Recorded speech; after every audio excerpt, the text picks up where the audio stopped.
Okay, Assalamu alaikum. Are we getting वालेकुम recorded? वालेकुम सलाम। Yes.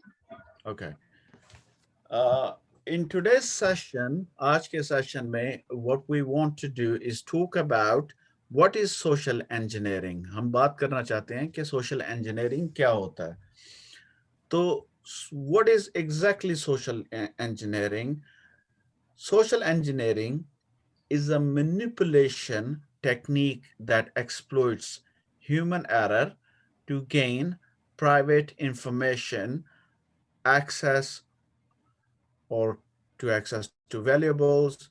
So in cyber crimes, these human hacking scams actually lure unsuspected people into exposing data. Social engineering एक ऐसी manipulation होती है, इंसानों को हम उनका ट्रस्ट जीतकर उनको इस बात पर एक तरीके से अपने साथ ट्रस्ट में ले आते हैं कि वो हमारे साथ अपनी वो इंफॉर्मेशन दे दें कि जो उनको नहीं देनी चाहिए थी। हम उनसे ना सिर्फ ये कर सकते हैं, we can also manipulate them into spreading malware infections or give access to the restricted systems. हम उनसे मालवेयर भी फैलवा सकते हैं और हम उनसे रिस्ट्रिक्टेड सिस्टम्स पे जिन पे हमारे पास एक्सेस नहीं होनी चाहिए, उनके ऊपर भी हम एक्सेस जो है वो हासिल कर सकते हैं. These attacks can happen in person, online or any other interaction. तो ये अटैक जो हैं, ये आज कोई नए अटैक नहीं है, ये पहले से भी होते आ रहे हैं.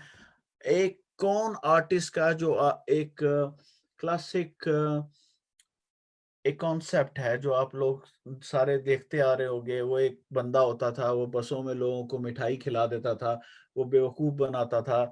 वो एक बंदा होता था, वो आपके मोहल्ले में आके घर ले लेता था और एकदम वो बहुत अमीर दिखता था और आप अपने पैसे उसको दे देते थे कि जाओ हमारे लिए बिजनेस करके हमें भी अपने जैसा अमीर कर दो, लेकिन वो आपके पैसे लेके मफरूर हो जाता था.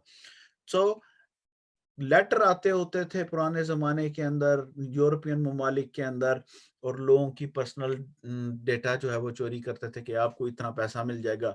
आज जैसे आपको ईमेल्स मिलती हैं और उसके ईमेल के दूसरे एंड के ऊपर एक नाइजीरिया में या इंडिया में एक बंदा बैठा होता है. That manipulation is not new. ये मैनिपुलेशन नई नहीं है. So these people are skilled masters of their trade.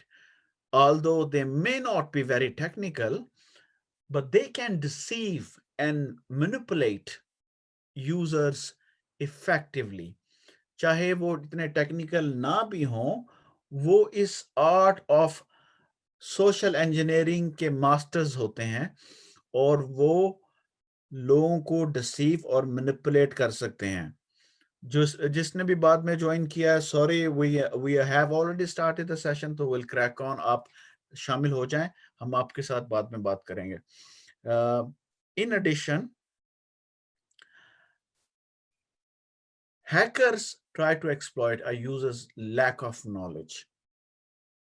होता क्या है कि ये जो सोशल इंजीनियर्स होते हैं, ये हैकर्स जो होते हैं, ये आपका लैक ऑफ नॉलेज जो है उसको एक्सप्लॉइट करते हैं. आपको नहीं पता होता. फॉर एग्जाम्पल, आप व्हाट्सएप चला रहे हैं, आप सब व्हाट्सएप चला रहे हैं. अगर मैं आपको फोन करके कहता हूं कि यार मैंने अपना व्हाट्सएप जो है वो लगाने की कोशिश की है, तो और मैं गलती से आपका नंबर दे बैठा हूं, ये 6 डिजिट का एक मेरा जो है पासवर्ड आ गया आपके पास, ये मुझे सेंड कर दें प्लीज प्लीज प्लीज. या मैं आपके इजी पैसा के अकाउंट में जा रहा हूं और मैं आपके 6 डिजिट का या आपके यूपीएल के अकाउंट में जा रहा हूं या आपके स्टैंडर्ड चार्टर के अकाउंट में जा रहा हूं और मैं आपको 6 डिजिट का आप ही से फोन करके ले लेता हूं. यानी आपका पैसा, आपका अकाउंट, और आप ही से ओटीपी लेकर, या आप रजिस्टर ही नहीं थे, आपको रजिस्टर करके There are number of scenarios they can actually create, manipulate or even adapt. लेकिन उसमें वीक लिंक या कमजोर लिंक कौन है? आप हैं, ह्यूमन है, आपका फैक्टर है, आप हो जिसने उसको वो 6 डिजिट का नंबर दे दिया। अभी लास्ट वीक एक नहायत अमीर और कबीर शख्स ने मुझसे राब्ता किया, मेरी कंपनी का ही था, और वो अच्छे खासे पैसे कमाता है। 7 डिजिट में वो पैसे कमाता है। यहाँ के 7 डिजिट का मकसद है कि आपका अरबपति है, बल्कि शायद खरबपति होगा। तो वो उस शख्स को इतनी समझ नहीं थी कि उसने अपने व्हाट्सएप का ओटीपी किसी को दे दिया, किसी ने उसका तमाम व्हाट्सएप की इंफॉर्मेशन जो है वो लीक हो गई। कैसे? इसमें क्या कोई हैकिंग इन्वॉल्व थी? नहीं थी। तो इन हैकर्स का, इन सोशल इंजीनियर्स का मकसद क्या होता है? इन हैकर्स, इन सोशल इंजीनियर्स के 2 बुनियादी मकासद होते हैं। There are 2 main reasons for that. First is always going to be, जो कि प्राइवेट सेक्टर के अंदर नहीं, पब्लिक सेक्टर में बहुत ज्यादा होता है, सबोताज और सैबोटैज, जिसमें हम करते हैं, डिसरप्शन करते हैं, करप्शन ऑफ डाटा करते हैं। अगर आपको याद रहे तो मैंने आप लोगों को पहले बताया था कि सीआईए क्या होता है। सीआईए क्या होता है? कोई बंदा, कोई बच्चा जवाब देना पसंद करेगा। ज़रियाब, अली, हमीद साहब, Saran, Sohail, anybody? Confidentiality, integrity, and availability. availability. Disruption से आपकी अवेलेबिलिटी चली गई। अगर वो सेम डेटा नहीं रिसीव हुआ तो वो करप्ट डेटा है, तो उसकी इंटीग्रेशन वो नहीं रही। मकसद है कि मैंने कहा कि ज़रियाब अच्छा बच्चा है, या अली ने आगे से पहुंचा दिया ज़रियाब अच्छा मोटा बच्चा है। It's not the same thing, is it? या सो इन सोशल इंजीनियर्स का मकसद सैबोटैज भी हो सकता है, डिसरप्शन हो सकता है, करप्शन ऑफ डेटा हो सकता है, किसी को हार्म करना हो सकता है, या सिर्फ लोगों को तंग करना भी हो सकता है। ऐसे भी लोग दुनिया में मौजूद हैं जो आपको नजर आएंगे। पूरी Dual दुनिया के अंदर purposes. ऐसे लोग होते हैं जो सिर्फ लोगों को तंग करने के लिए भी ऐसी हरकतें करते हैं। खैर, लेकिन जो दूसरा मेन मकसद होता है वो चोरी होता है, थेफ्ट।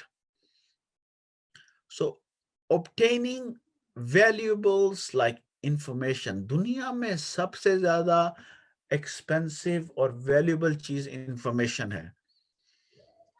क्योंकि अगर आपके पास इंफॉर्मेशन है तो आपके पास एक्सेस है और आपके पास मनी है। ये एक्सेस और मनी भी ऑब्टेन करा जाते हैं, लेकिन याद रखिएगा कि दुनिया में सबसे ज्यादा इंपॉर्टेंट और सबसे ज्यादा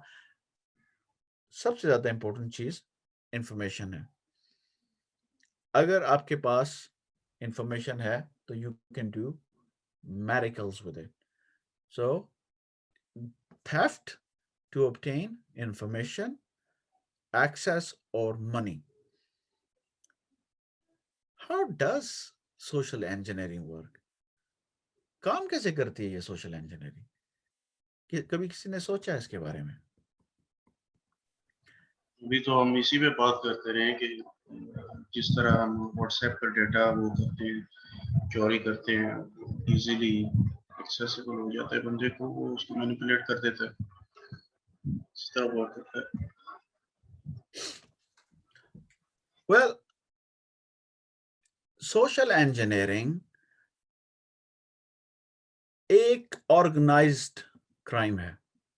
is always going to be organised. इसकी स्टेजेस हैं, इसकी 4 इंपॉर्टेंट स्टेजेस हैं जो कि आपको याद रखनी होगी, जिसके बारे में मैं आपसे बार बार पूछूंगा, जो आप खुद इस पे काम करेंगे। जब हम क्रिमिनल्स को, जब हम एग्जाम्पल्स को, जब हम जस्ट सिमुलेशंस के अंदर इन्वॉल्व होंगे तो हमें इन स्टेजेस को बार बार याद रखना पड़ेगा। एक स्टेज है हमें प्रेप करना है, हमें प्रिपेयर करना है, अपने आप को तैयार करना है। हम अपने विक्टिम को या एक सोशल इंजीनियर अपने विक्टिम को या एक हैकर अपने विक्टिम को पहले ताड़ता है। जैसे कोई भी बंदा किसी को ताड़ता है, उसके बारे में बैकग्राउंड इंफॉर्मेशन इकट्ठा करता है, ऑब्जर्व करते रहते हैं उसको। उसके बारे में बैकग्राउंड इंफॉर्मेशन इकट्ठा करता है और उन ग्रुप्स के बारे में, उन लोगों के बारे में जिसके अंदर आप शामिल हो। मिसाल के तौर पे अगर सैयद साहब एक ग्रुप को चला रहे हैं, फ्रीलांसर्स का एक ग्रुप चला रहे हैं, अदनान फ्रेंड्स ऑफ पाकिस्तान चला रहा है, मुझे कितनी फ्रेंड रिक्वेस्ट आती होंगी, आपको अंदाजा है? ये सैयद साहब को कितनी रिक्वेस्ट आती होंगी? मगर सैयद साहब, आप इस बात को एग्री करें ना करें, लेकिन ये बात हकीकत है कि नहीं है कि जब भी आपको कोई फ्रेंड रिक्वेस्ट आती है तो आप एक दफ़ा उसकी फ्रेंड लिस्ट देखते हैं, अगर आपको नज़र आती है और उसके अंदर अगर आपको जाने पहचाने नेम नज़र आते हैं तो आप शायद उसको आने देंगे, राइट? 100%, absolutely correct. तो जब इस तरह के आपने उनके ग्रुप्स के ऊपर भी स्टडी की होती है तो आपको सिर्फ उस बंदे के बारे में इंफॉर्मेशन नहीं गैदर करनी होती, उसके इंटरेस्ट क्या है, वो किस ग्रुप्स का हिस्सा है, वो चीज़ें आप लोग उसके अंदर ऐड करते हो। मिसाल के तौर पे मेरी एक एक्स थी और उसको ये बात पता थी कि अदनान कभी भी किसी खातून को, या तो वो बहुत बुजुर्ग होंगी या तो कोई वो आंटी होंगी, उसके अलावा कभी खातून को फेसबुक पे ऐड नहीं करता। तो उसने एक मर्द की आईडी बना के और उस मर्द को सरगोदा का बना के और उस मर्द को मेरे 4-5 दोस्तों के साथ पहले ऐड करके मेरे साथ ऐड किया। तो क्या हुआ? मैंने उसको एक्सेप्ट कर लिया। ऑल ऑफ अ सडन उसने प्रिपेयर की स्टेज में से दूसरी स्टेज में आ गई थी और दूसरी ऑब्जर्वेशन स्टेज उसकी ऑलरेडी थी। दूसरी उसने पहले प्रेपरेशन की, उसने एक आईडी बनाई, फिर उसने मेरे दोस्तों को ताड़ा, उनको जाके उसने ऐड किया और उसके बाद उसने आखिर में मुझे ऐड करके, मकसद है कि अपना पूरा प्रिपरेशन करके, पूरा होमवर्क करके उसने मुझे ऐड किया। अब वो दूसरी स्टेज में आ चुकी थी। दूसरी स्टेज क्या? इनफिल्ट्रेट। आप इनफिल्ट्रेट करते हो। जब आप उसने मुझे मैसेज सेंड किया टू ऐड, उसने कौन सी स्टेज में आ गई? वो प्रेपरेशन की स्टेज से इनफिल्ट्रेट की स्टेज में। अब वो घुसना चाहती थी, रिलेशनशिप बनाना चाहती थी। अब उसने क्या किया होगा? अब उसने मेरे बच्चों की तस्वीरों पे, मेरी तस्वीरों पर अच्छे कमेंट्स किए होंगे, कोई अच्छी बात की होगी, कुछ इस तरीके से किया होगा कि मुझे लगे कि ये कोई आम आदमी है। इसी तरीके से जब ये लोग आपसे राब्ता करते हैं तो आपको मुख्तलिफ किस्म की कहानियां सुनाते हैं। अच्छी कहानियां, बुरी कहानियां, कोई अच्छे ख्वाब होते हैं, कुछ बुरे ख्वाब होते हैं, कुछ डरा रहे होते हैं। There are number of ways, वो हम उसके बारे में, इसके बारे में बात करेंगे। लेकिन उनका मकसद इसमें ट्रस्ट इनफिल्ट्रेट गेन की करना। स्टेज के अंदर एस्टेब्लिश अ रिलेशनशिप और initiate N interaction, start by building trust. फिर उसके बाद जब ट्रस्ट बिल्ड हो जाता है, फिर हम तीसरी स्टेज पे चले जाते हैं जिसको कहते हैं exploitation. Exploit the victim. Once trust has been established and you have figured out a weakness, you move on to advance your attack. जब आपने ट्रस्ट बिल्ड कर लिया होता है और अब आपने एक रिलेशनशिप पैदा कर लिया है और आपने वीकनेस को आइडेंटिफाई कर लिया है, उस सिचुएशन में you move on to the third stage which is exploitation. जब आप उस बंदे को इस स्टेज के अंदर आप उससे ओटीपी मांग रहे हो, आप उसको सुहाने ख्वाब दिखा रहे हो, उसको डरोने ख्वाब दिखा रहे हो, कुछ भी हो सकता है, लेकिन आप एक्सप्लॉइट कर रहे हो और आप उससे वो इंफॉर्मेशन निकाल रहे हो जो इंफॉर्मेशन आपको चाहिए। जब वो इंफॉर्मेशन आपको मिल जाती है तो आखिरी चौथी जो स्टेज है वो आ जाती है। कोई गेस कर सकता है कि चौथी स्टेज क्या होती है? या आपकी इंफॉर्मेशन चोरी करना, सॉरी, स्टीलिंग ऑफ इन्फो, चौथी इंगेज है भागना, भागो, run away, disengage. When you have got everything, you disappear from the face of earth. पता नहीं चलना चाहिए कि आप कहां से आए हो, कौन थे, कैसे है। अगर पता होगा तो क्या रशियन छोड़ेंगे या चाइनीज छोड़ेंगे? अगर आप स्टेट एक्टर के लिए काम कर रहे हो, आप किसी एजेंसी के लिए काम कर रहे हो,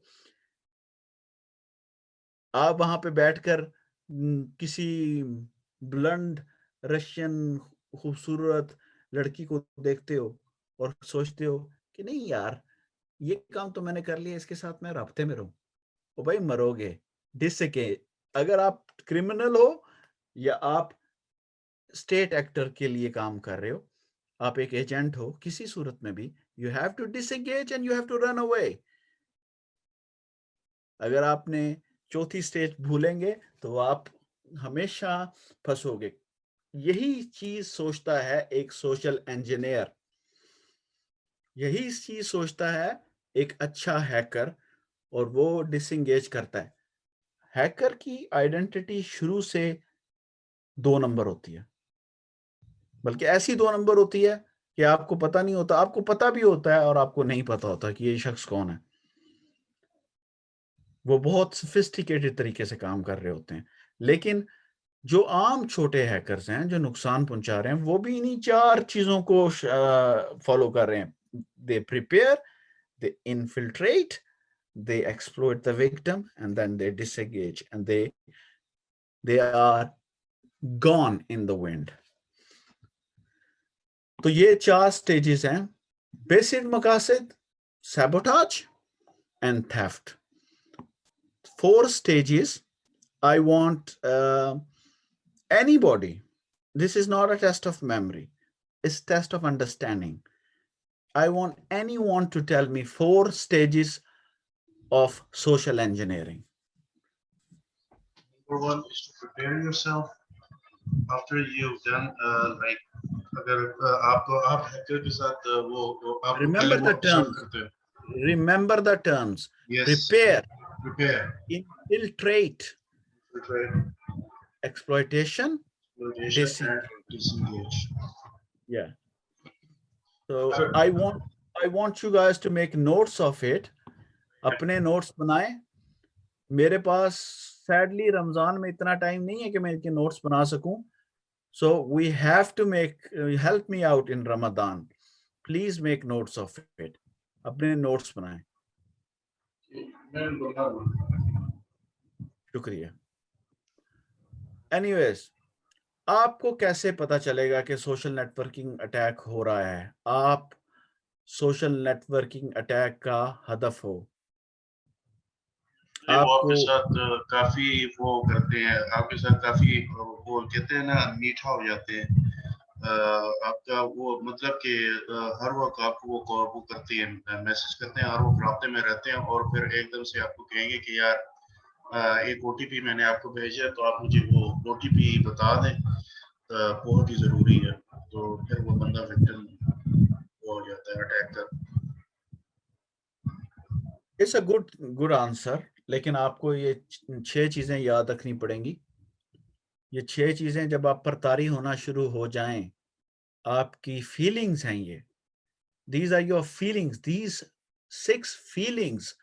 When you have these feelings, जब आप पे ये तारी होना शुरू हो जाए तो समझ लो कि आप पे सोशल नेटवर्किंग अटैक हो रहा है, रियल लाइफ में भी और ऑनलाइन भी। जब आपको डराया जाए, when you fear, जब आपको एक्साइटेड किया जाए, when you feel excitement, जब आपको क्यूरियस किया जाए, क्यूरोसिटी दी जाए, मकसद है कि आप का कान खड़े हो जाएं, हैं? क्यूरोसिटी। जब आपको गुस्सा दिलाया जाए, जैसे कहते हैं ना, मैनू गुस्सा बड़ा आंदा भाई, बट जब आपको गुस्सा दिलाया जाए, जब आपको गिल्ट फील कराया जाए और जब आपको उदास किया जाए, तो ये आपके साथ सोशल इंजीनियरिंग हो रही है। इन सिचुएशंस में ऑनलाइन भी fear, excitement, curiosity, guilt, anger, sadness, ये आपके इमोशंस हैं, ह्यूमन इमोशंस हैं, ये आपकी अपनी फीलिंग्स हैं। But then again, these are indicators, these are key indicators that you have been a victim of social engineering attack. लेकिन कुछ और चीजें हैं जो आपको अपने फीलिंग से अलावा भी हट के बता सकती हैं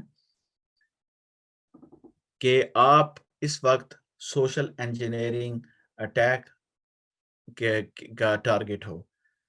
जो चीज आपके सामने पेश की जा रही है, whatever has been presented in front of you, वो टाइम सेंसिटिव है, अर्जेंट है।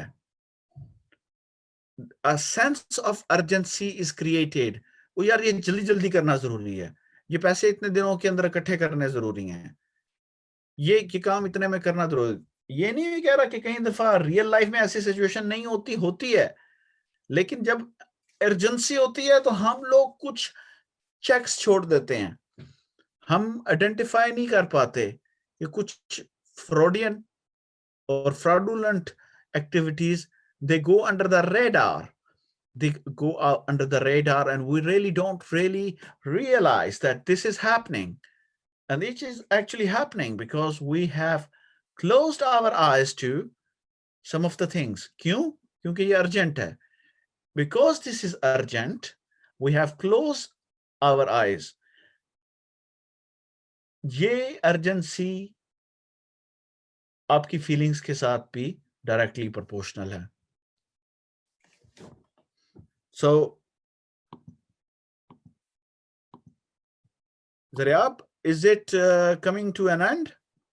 We still have 7 minutes, but we will end after 5 minutes. All right. So जब आपको fear, excitement, curiosity, guilt, anger, sadness वगैरह वो दिखाते हैं, तो उसके अंदर फीलिंग ऑफ अर्जेंसी भी होता है, जैसे दरवाजा बंद कर लो वरना भूत आ जाएगा। तुम ये लिंक को क्लिक नहीं करोगे तो तुम्हारा जो है पैसे निकल जाएंगे, हालांकि पैसे निकलने नहीं होते, उस लिंक के अंदर ही सारा मालवेयर पड़ा हुआ है, उस लिंक के अंदर ही सारा फ्रॉड है, ठीक है। लेकिन उस लिंक को क्लिक करने के लिए आपको अमेज़न की तरफ से ईमेल आ जाएगी, आपको हॉटमेल की तरफ से ईमेल आ जाएगी, आपको बैंक की तरफ से ईमेल आ जाएगी, फिशिंग होगी बेसिकली। लेकिन आपको वो डरा रहे हैं कि आपके पैसे निकल गए हैं, इस ट्रांजैक्शन को रोको, इस ट्रांजैक्शन को फटाफट रोको। आप समझते हो यार ये ट्रांजैक्शन रोकनी तो मेरे लिए बड़ी जरूरी हो गई है, लेकिन जो बात आपको पता नहीं चलती वो ये है कि वो ट्रांजैक्शन तो एग्जिस्ट ही नहीं करती।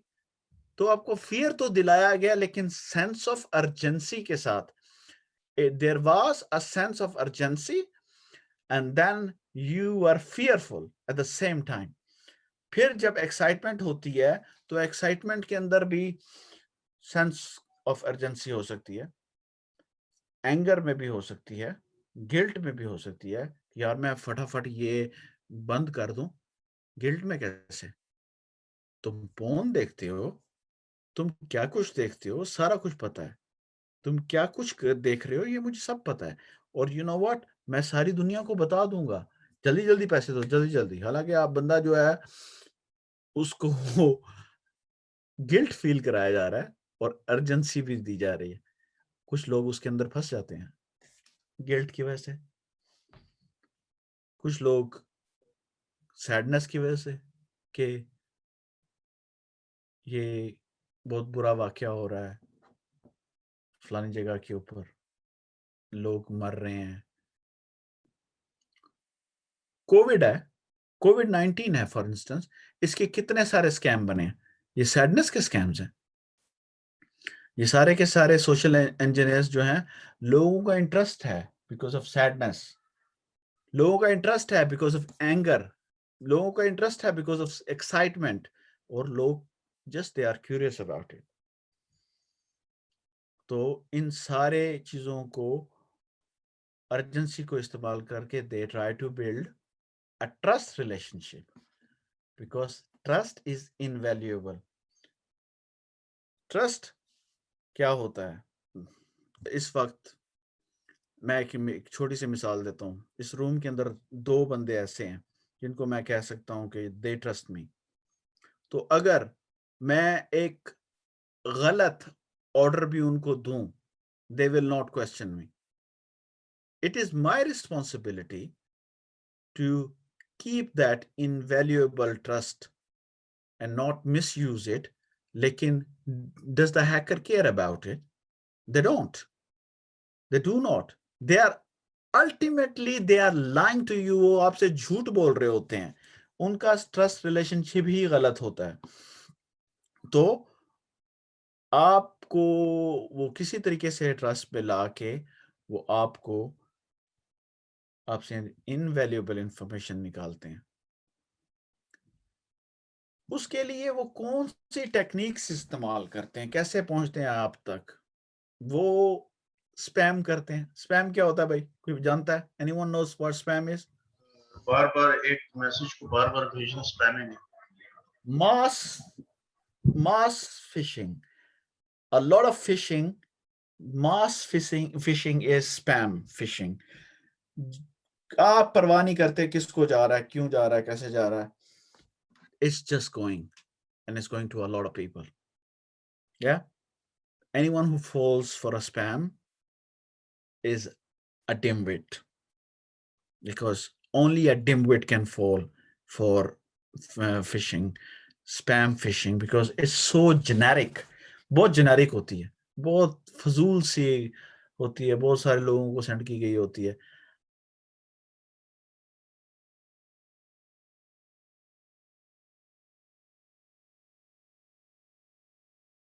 बात की कि अब जब सोशल इंजीनियर आप तक राब्ता करता है तो उसके पास कौन सी टेक्निक्स हैं?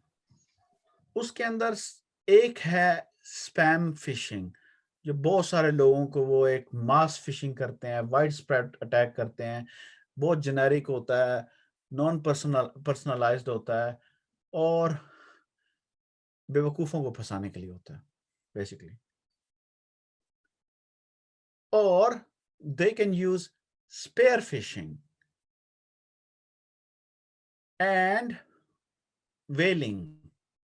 whaling, फिशिंग से whaling, हम whale तक पहुंच गए। स्पेयर फिशिंग क्या होता है? सॉरी, स्पेयर फिशिंग क्या होता है? स्पेयर फिशिंग मेरे ख्याल से जो ये जेनेरिक उससे बच जाते हैं फिशिंग से, तो वो स्पेयर फिशिंग में आ जाते हैं, जो स्पेयर इजीली क्या होता उसमें है? नहीं आ जाते। स्पेयर क्या होता है? स्पेयर यानी जो एक्स्ट्रा नहीं, फॉर नेजा, इमरजेंसी। नेजा, स्पेयर। अच्छा, ठीक है, स्पीयर, SPEAR, मैं स्पेयर या समझ बैठा। मेरा थोड़ा सा नॉर्दर्न एक्सेंट है, so never mind that. So it's, if you say it in proper English, is spear. Yeah, spear is नेजा। नेजा, मछली को नेजे से मार के देखा है कभी? नेवर डन नहीं, फिशिंग।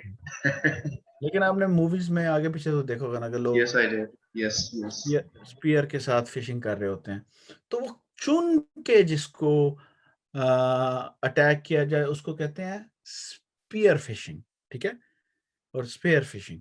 या लेकिन वेलिंग क्या होती है? वेलिंग, अब आप फिशिंग से अब वेलिंग तक पहुंच गए, वेलिंग क्या होती है? वो बड़ी बॉडी को घेरना। वेल होती है बड़ी बड़ी मछली को पकड़ना, ठीक है। जैसे सेलिब्रिटीज हो गई, टॉप मैनेजमेंट हो गई, हाई गवर्नमेंट के ऑफिशियल्स हो गए, जैसे आपके जर्नैल हो गए, और उनकी जो हरकतें हैं वो फिर मैं तो आगे बता नहीं सकता। एनीवेज, सो बड़ी चीजों को पकड़ना, इसको कहते हैं वेलिंग। उसके बाद आपकी आती है वॉइस फिशिंग। आप लोगों को कॉल करते हो, उनको वॉइस मैसेजेस सेंड करते हो। आपकी एसएमएस फिशिंग आ गई, उसमें भी लिंक सेंड करते हो। एसएमएस फिशिंग को एक और नाम भी कहा जाता है। अच्छा चलो पहले बताओ, वॉइस फिशिंग का नाम क्या हमने रखा हुआ है? वॉइस फिशिंग का नाम हमने रखा है विशिंग, विशिंग। और एसएमएस फिशिंग का हमने रखा है स्मिशिंग। इसके साथ फिर आपके पास होती है ईमेल फिशिंग, जो कि मोस्ट ट्रेडिशनल है, राइट। लेकिन उसके अलावा भी एक और फिशिंग है, उसे कहते हैं एंगलर फिशिंग, जो कि होती है आजकल बहुत ज्यादा कॉमन। एसएमएस फिशिंग क्या? एसएमएस फिशिंग स्मिशिंग, स्मिशिंग, ठीक है, जो आजकल बहुत ज्यादा होती है उसको कहते हैं एंगलर फिशिंग, जो होती है आजकल। What do you spell that? Angler, जो एंगलर नहीं Angular. होता, ये सारी सारी फिशिंग की जो मछेरों की सारी टर्म्स हैं, ठीक है। एंगलर, ANGLER, या Angular. एंगल के साथ आर लगा दो, एंगलर, ठीक है। Angular. Okay. तो आजकल ये जो जो सोशल मीडिया पे होती है ना, उसको कहते हैं एंगलर फिशिंग, Okay. जहां पर जो अटैकर होते हैं वो प्रिटेंड करते हैं कि वो किसी कंपनी से ताल्लुक है उनका, और वो जैसे मैं वर्जिन मीडिया की तरफ से हूँ, मैं पीटीवी की तरफ से हूँ, ये पीटीवी का पूरा पेज बना होगा, दिस एंड दैट, और लोग वहां पर अपने सारा कुछ कर रहे होंगे। जो इस किस्म की होती है ना, पूरी ब्रांड हाईजैक करते हैं, वो पूरा नाम बना के फेक बना के लगाया होता है उन्होंने, और वो लोगों को बेवकूफ बना रहे होते हैं, वहां से पैसे कमा रहे होते हैं, उसको एंगलर फिशिंग कहते हैं। How about the fake profiles? If they are हाँ, not representing a company, they're representing they might be someone representing another person, probably a celebrity. Is that angular phishing as well? भाई उर्दू में पूछ लो, मुझे समझ नहीं आई। मैं ये पूछना चाह रहा हूँ कि अगर कोई सेलिब्रिटी बनकर एक प्रोफाइल बनाता है, तो वो आपको मैसेज करता है, तो वो भी एंगुलर फिशिंग में आएगी? वो इम्पर्सनेशन है। Okay. अगर वो आगे से इम्पर्सनेशन के बाद वो आगे से कम्युनिकेशन इंटरसेप्ट कर रहे हैं कोई ब्रांड की और उनके प्राइवेट मैसेजेस, तो फिर वो एंगुलर फिशिंग में आ जाएगी। एनीवेज, तो हमने पढ़ा voice fishing, wishing, SMS fishing, smishing, email fishing, angular fishing. उसके बाद आती है सर्च इंजन फिशिंग। सो सर्च इंजन फिशिंग क्या होती है? किसी को पता है? सर्च इंजन में ये जो स्पॉन्सर्ड या वो जाते हैं, इनमें लगाते हैं ये लोग एड्स एड्स ये लोग ये लगाते हैं। सर्च इंजन ऑप्टिमाइजेशन को जो मैनिपुलेशन होती है उसकी, और आपको फेक वेबसाइट्स पे लेके जाना चाहते हैं, और वहां से वो फेक वेबसाइट्स जो हैं वो आपके डेटा को चोरी करते हैं और आपकी इंफॉर्मेशन को चोरी करते हैं। ये होती है सर्च इंजन फिशिंग, ठीक है। यानी कि ऐसा भी कोई भी वेबसाइट होती है जहाँ पे वो लॉगिन मांगते हैं, अकाउंट मांगते हैं, ईमेल वगैरह? यार ऐसी वेबसाइट्स जो आप असल वेबसाइट की तलाश में हो तो बहुत सारी फेक वेबसाइट्स नजर नहीं आ जाती, जी सर वो आती हैं सर्च बिल्कुल। फिशिंग होती है। जो फेक वेबसाइट्स होती हैं उनका काम होता है आपको मालवेयर डालना, आपके बेवकूफ बनाना। फिर उसके बाद आती है यूआरएल फिशिंग। ऐसे लिंक्स होते हैं जो दूसरों के साथ मिलते जुलते होते हैं, या आपको वो यूआरएल जो है आपको सेंड किए जाते हैं बहुत सारे मेथोडोलॉजीज से। लेकिन ये जो यूआरएल होते हैं ये बेसिकली ये तो या तो होते हैं छोटे किए होते हैं, या ये इन्फेक्टेड होते हैं, मलिशियस होते हैं। ठीक है। सो ये फिशिंग जो है जिसमें आप यूआरएल सेंड करते हो, जैसे आपने एक बंदे को यूआरएल सेंड किया और उसको आईपी को लॉक किया, तो वो एक फिशिंग की एक ही किस्म थी। समझ आई बात की?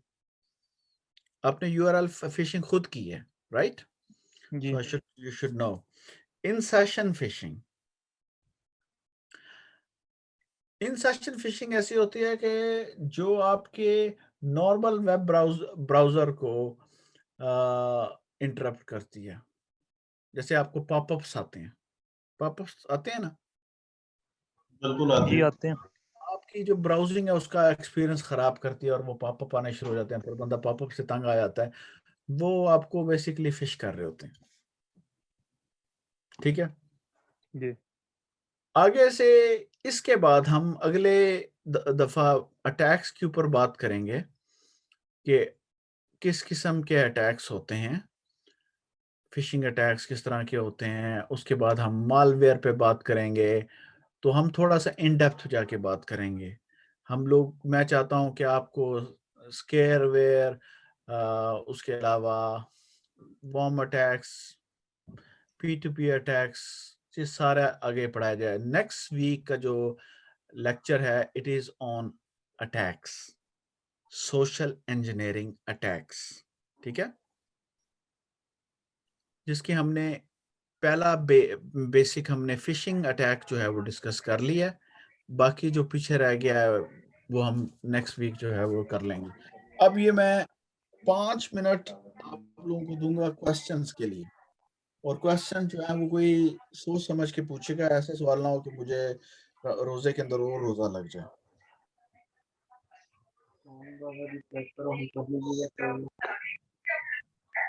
यार ये किसके पीछे से आवाज आ रही है? प्लीज ये शोर नहीं मचाएं।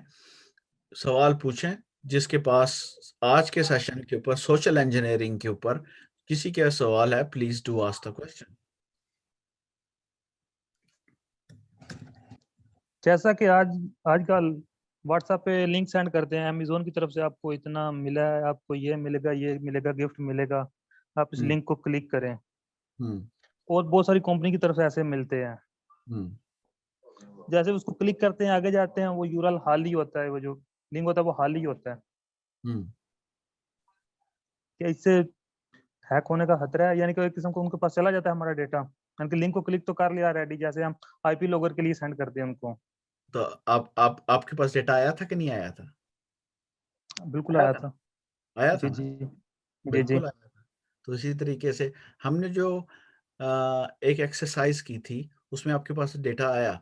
इसका बिल्कुल मतलब आया है कि था। अगर मैं आपको ये बताऊं कि आप कोई भी लिंक, मैं एक लिंक आपके लिए क्रिएट कर सकता हूं, जिस जी लिंक को आप क्लिक करोगे तो उसके बाद आपका आपका जो मोबाइल है वो मेरा स्लेव बन जाएगा। मैं आपके मोबाइल को उसी तरह इस्तेमाल कर सकता हूँ जैसे आप इस्तेमाल कर सकते हो।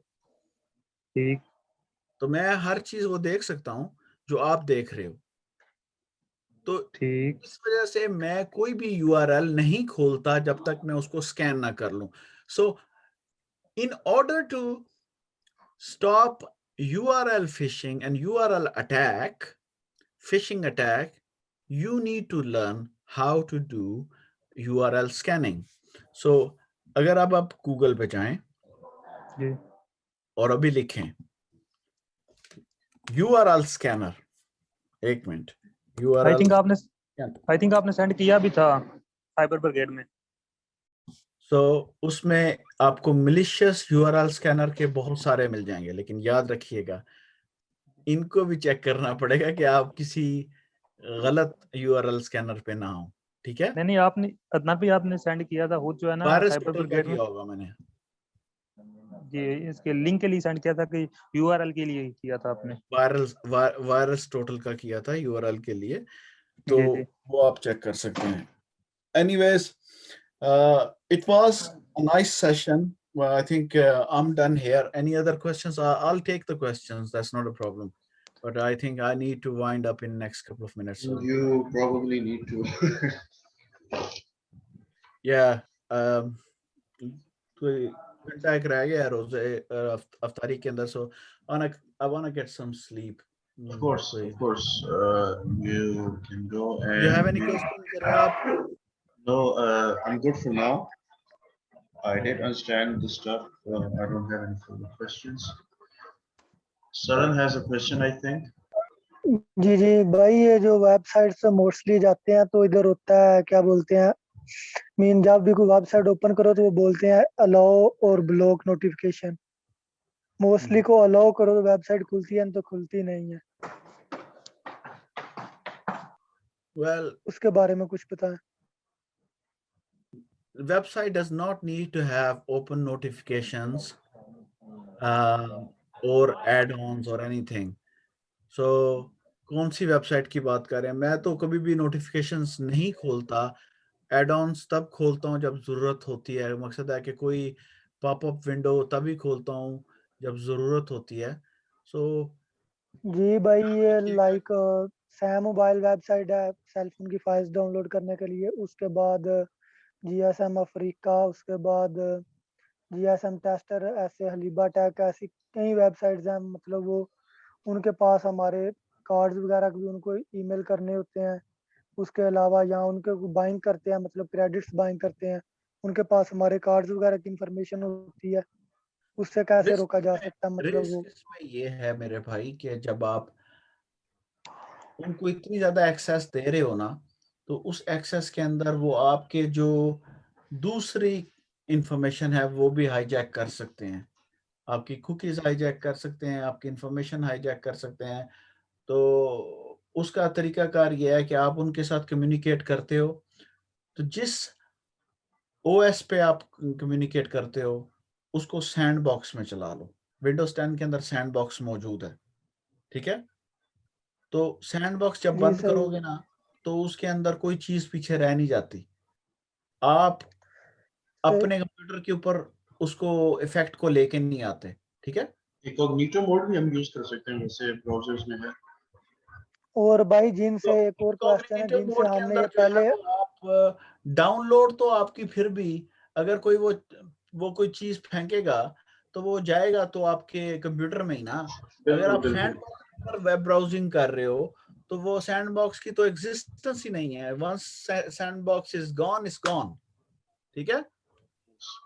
अच्छा भाई, एक और चीज पूछनी थी। ये जो हमने मतलब पहले जिनको अलाउ किया हुआ है या जिनसे कनेक्शन है, जिनसे क्रेडिट वगैरह बाय किए हुए हैं, इनसे कैसे, और वो वेबसाइट छोड़ दी हुई है, अब उनसे चीप वेबसाइट आ गई हुई है, अब उनसे कांटेक्ट करते हैं, वो जो पीछे वाली के पास अपनी इंफॉर्मेशन है सारी, उसको कैसे खत्म किया जा सकता है? डेटा प्रोटेक्शन का जो लॉ है, GDPR का जो लॉ है, उसके मुताबिक वेबसाइट्स को आप ईमेल करके अपना डेटा रिमूव करने का कह सकते हैं। अगर वो नहीं करते तो उनको ऊपर बहुत बड़ी जुर्माना आयद होगा,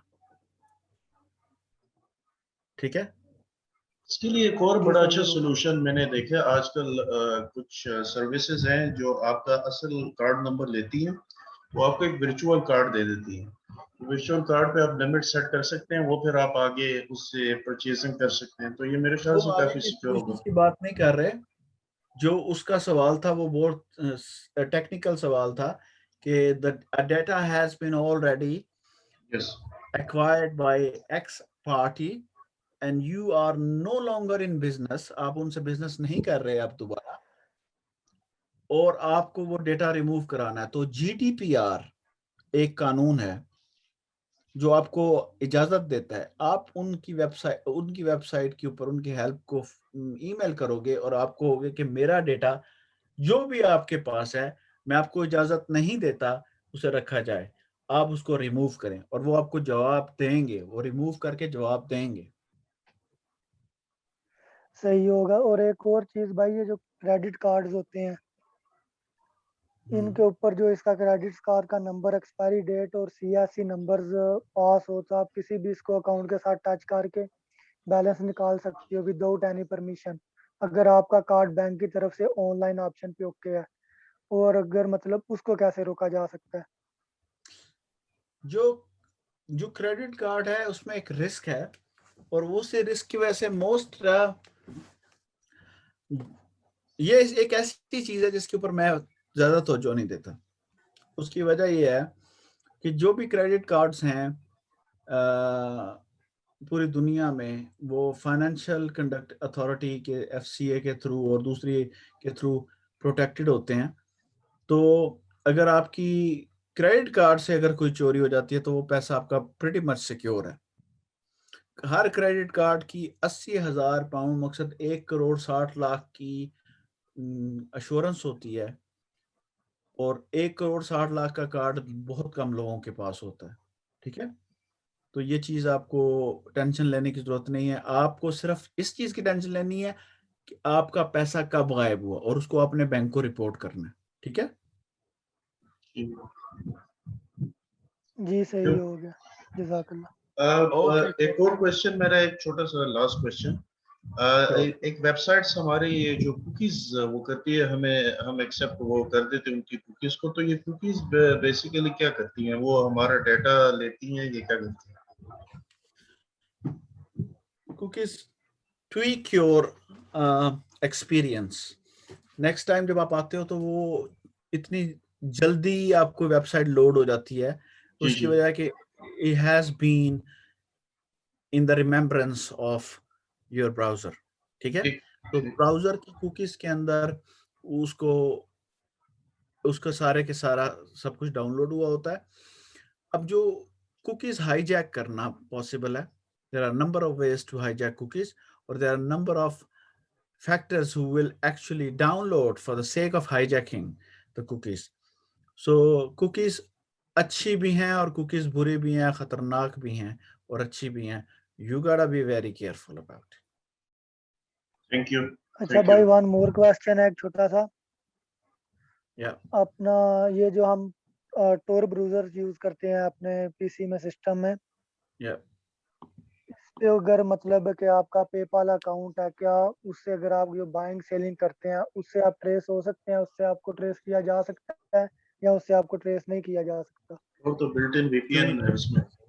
बिल्कुल ट्रेस किया जा सकता है भाई। कोई शख्स दुनिया के अंदर अगर कहे कि मैं ट्रेस नहीं हो सकता, तो वो टोर पे बैठा हो या डार्क वेब पे बैठा हो या जहां पे भी बैठा हो, वो ट्रेस हो सकता है। ठीक है, क्रिमिनल को पकड़ना, जब हम लोग पब्लिक सेक्टर में काम कर रहे होते हैं, सॉरी, तो उसके अंदर जो लोग उनके पास बहुत सारी मेथोडोलॉजीज हैं फाइंड करने के लिए। PayPal is a big indicator. PayPal आपकी आइडेंटिफिकेशन होती है, उस बंदे तक जिसका पेपॉल अकाउंट है वहां तक पहुंच जाएंगे आसानी से। और अगर पेपॉल से हुई पड़ी है, अगर वो डिपेंड करता है कि पेपॉल जिस पार्टी को आपने पेपॉल से पेमेंट किया वो इंफॉर्मेशन अगर देती है कि इस पेपॉल से पेमेंट हुई है, that is always about the third party. जिसको आपने पेमेंट की है वो अगर इंफॉर्मेशन लीक कर देती है तो आपकी इंफॉर्मेशन पता चल जाएगी। ठीक है ठीक। सरन, सरन सो गया माइक नहीं ऑन हो रहा, सो नहीं गया? माइक नहीं आ रहा था। बस। नहीं, ऐसा मेरा शायद आप लोगों को पता नहीं है, पाकिस्तान में आधा घंटा रह गया और आधे घंटे के बाद मुझे कॉलें आने शुरू हो जानी है पाकिस्तान से। मेरी सालगिरह है आधे ओ घंटे में। चलें हैप्पी जी, बर्थडे, सालगिरह आपको मुबारक हो। Happy birthday to brother. No worries, no worries. So मैं आप लोगों से अच्छे अच्छे गिफ्ट की उम्मीद रखता हूँ जब आप अच्छे पैसे कमा रहे होंगे। हाँ, इंशाल्लाह। इंशाल्लाह इंशाल्लाह। नहीं यार, मुझे इंसानों से किसी चीज़ की उम्मीद नहीं है। मेरा अपने एक जीने का नज़रिया है, और ये नज़रिया अगर आप लेके आगे चलें तो मेरे लिए सबसे बड़ा गिफ्ट यही है। और नज़रिया ये है कि देने से कोई गरीब नहीं होता और छुपाने से कोई अमीर नहीं होता, और सेल्फिशनेस जो है वो आपको कभी भी कामयाब नहीं करती, और अगर कामयाब आप हो भी जाएं तो वो आपको खुशी नहीं देती। जो मज़ा इस तरह है ना कि मेरे को गिफ्ट मिले ना मिले, लेकिन एक बच्चे को गिफ्ट ज़रूर मिले जिसको जो बीमार है, जो उसके उसका कोई पुरसाने हाल नहीं था। मिसाल दे रहा हूँ एक, ठीक है? एक स्टूडेंट की, एक बच्चे की, एक मरीज़ की, एक बूढ़े की, एक बेवा की, एक यतीम की मदद करके जो खुशी हासिल होती है, और अल्लाह ताला ने जब तक हमारी ज़िंदगी रखी है, हमें देने का ज़ख़ीरा बनाया, और हमें उसका, हमारा, हम देने वाले हों, हम लेने वाले ना हों, हम लोग कभी भी भिखारी ना हों, हम अल्लाह की राह में दें। बस ये अल्लाह ताला की एक ख़सलत है देना, और हम लोग वही ख़सलत को अगर फ़ॉलो कर लें, अगर आपने अपने टीचर से कोई चीज़ उसको अगर आप चाहते हो, सीखना चाहते हो, और उसको अगर फ़ॉलो करना चाहते हो, यानी आप, मेरा कहते हैं ना वो एक, मेरा हदिया क्या है? तो मेरा हदिया ये है कि चैरिटी करो, आगे लोगों को पढ़ाओ, और अच्छे लोगों को पढ़ाओ, और इस हमारे अंडर ही लोगों को पढ़ाओ जब तक हम लोग ये ना समझें कि आप आगे निकल सको। उसकी रीज़न ये है कि ये बहुत सेंसिटिव फील्ड है। इस फील्ड को लाइट नहीं लेना चाहिए। Do not take it light. ठीक है? बिल्कुल। अपना ख्याल रखिएगा, और अल्लाह हाफ़िज़। अस्सलाम अल्लाह हाफ़िज़। वालेकुम।